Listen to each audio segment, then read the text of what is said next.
What would you say if someone decided that Shakespeare's plays, Charles Dickens' novels, or the music of Beethoven could be rewritten and improved? I'll be right back.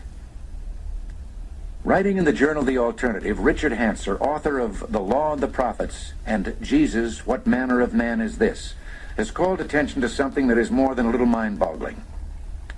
It's my understanding that the Bible, both the Old and New Testaments, has been the best-selling book in the entire history of printing. Now another attempt has been made to improve it. I say another because there have been several fairly recent efforts to, quote, make the Bible more readable and understandable, unquote. But as Mr. Hanser so eloquently says, for more than 3.5 centuries, its language and its images have penetrated more deeply into the general culture of the English-speaking world and been more dearly treasured than anything else ever put on paper. He then quotes the irreverent H.L. Mencken, who spoke of it as purely a literary work, and said it was probably the most beautiful piece of writing in any language. They were, of course, speaking of the Authorised version, the one that came into being when the England of King James was scoured for translators and scholars. It was a time when the English language had reached its peak of richness and beauty. Now we're to have the Good News Bible, which will be in, quote, the natural English of everyday adult conversation. Well, I'm sure the scholars and clergymen supervised by the American Bible Society were sincerely imbued with the thought that they were taking religion to the people with their Good News Bible.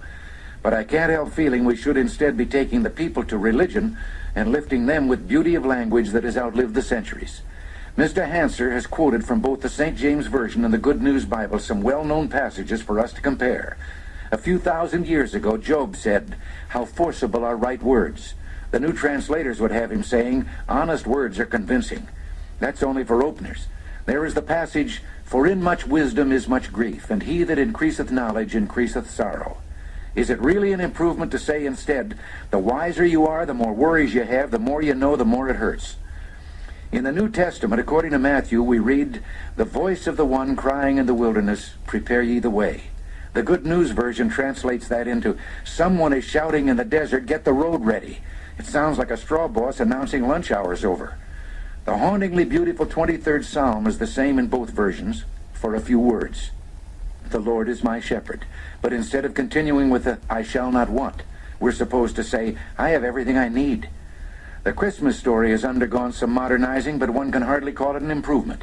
The wondrous words, "Fear not, for behold, I bring you good tidings of great joy," has become, "Don't be afraid, I'm here with good news for you."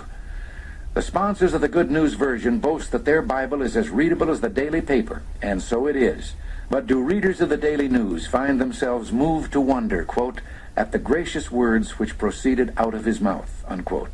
Mr. Hanser suggests that, sadly, the tinkering and general horsing around with the sacred text will no doubt continue as pious drudges try to get it right. It will not dawn on them that it has already been gotten right. This is Ronald Regan. Thanks for listening.